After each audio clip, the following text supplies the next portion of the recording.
Welcome back to One Piece Anime Review, episode 393. Okay, this one's almost a full 100.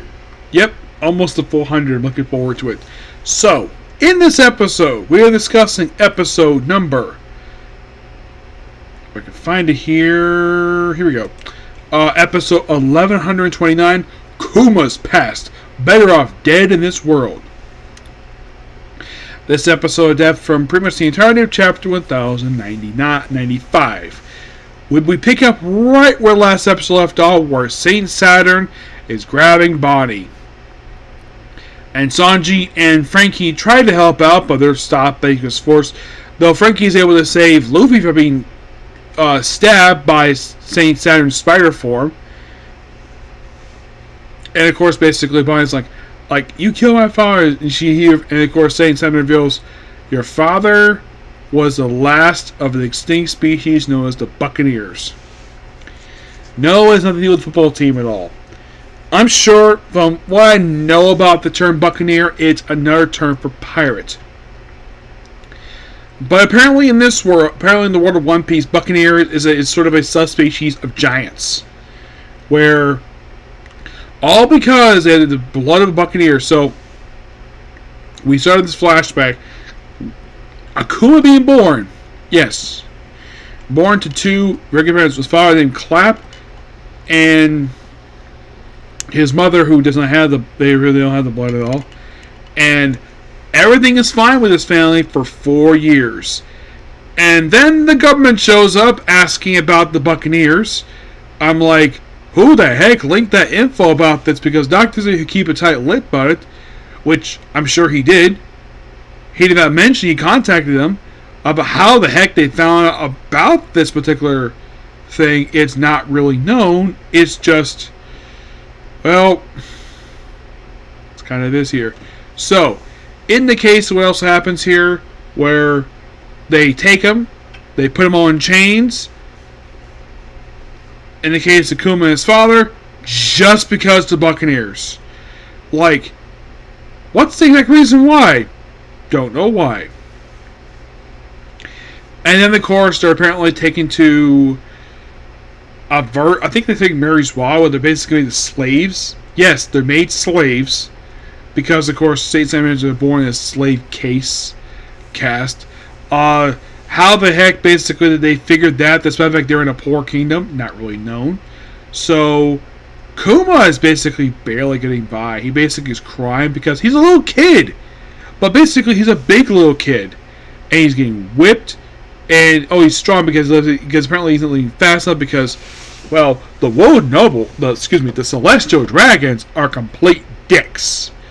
They have always been dicks and will be dicks.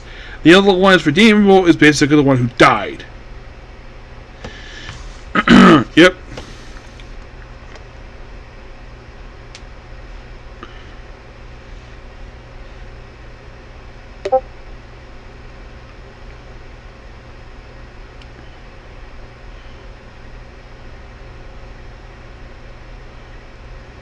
Yeah. So, also apparently off screen his mother died. They don't mention the anime, but in the manga they did.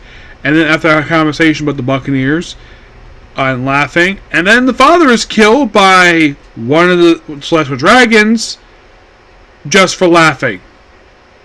Shot dead right in front of his own son. It's like, yeah, no wonder why Luffy punched you guys, because you guys are massive dicks. And then was an incident that was actually mentioned in Wano. The God Valley incident. Well, kind of. They go to God Valley. A place that they mentioned, I believe, in Wano that does not actually exist anymore. But I'll go to it yet. So, they have this competition, this rabbit competition. Do they kill rabbits? Nope. For some reason... I do not know why they did this for. They decided to basically make this entire country's population targets of the world government. On this non-affiliated island, just because they'll pay tribute, does not mean you can massacre their citizens. And of course, early slaves and criminals. And the king is immediately on the spot just for daring to protest this. Yep. And he's killed by Saint Gerard, the guy who's in charge of Holy Knights in Mariswa. And he's given negative 100 points on the spot. So Kuma proceeds to, he breaks his chains, escapes, though he's captured by other slaves because they don't want to die. And then the episode ends in a really cool moment where we see Ironkov. Yes! The character who's based upon Tim Curry from Rock Horror Picture Show. And a pink hair girl named Jenny who looks a lot like Bonnie. And they will explain this, of who the heck this woman is. Because this is her debut. And this was 38 years prior to the events of the series. 38 years. Because Kuma was mentioned to be in his early 40s. Yep. But overall, fantastic episode. Can't wait. Now, in case you're curious, though, this flashback will last for a little while. I think I remember the manga, this lasted for a good, about 10, 12 chapters, I think it was. This lasted for quite a while. And when I saw this, I'm like, yeah, it's One Piece. They love their flashbacks. Oh, yes. They basically, they love their flashback. This begins the flashback stuff.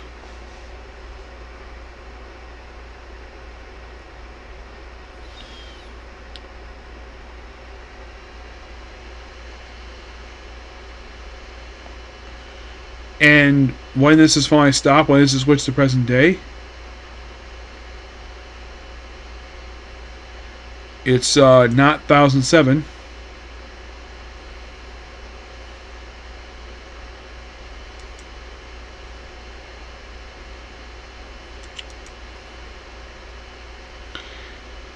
This last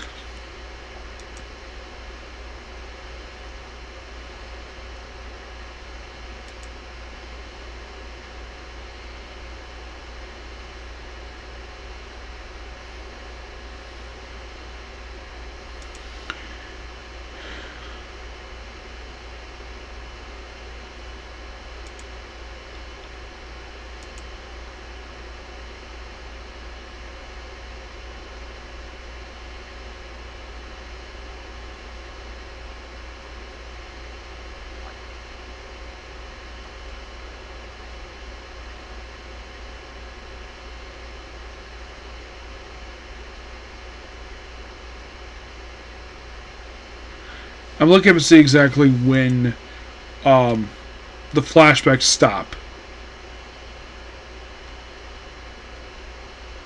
I think it stops with chapter 1100.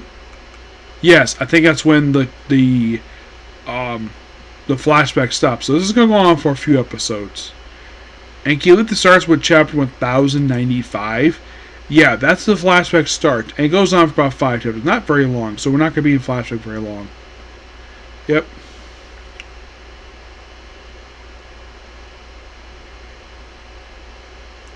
But yeah, that is, well, by the way, Chap himself, well,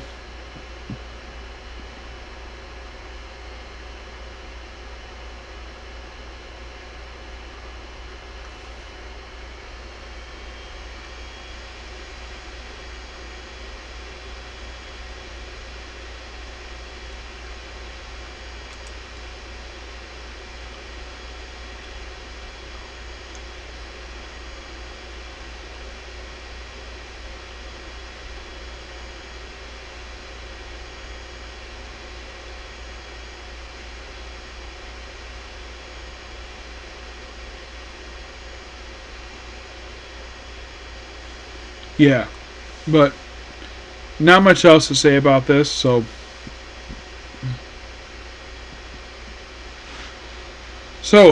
that's pretty much a particular view. Please like, comment, subscribe, turn notifications.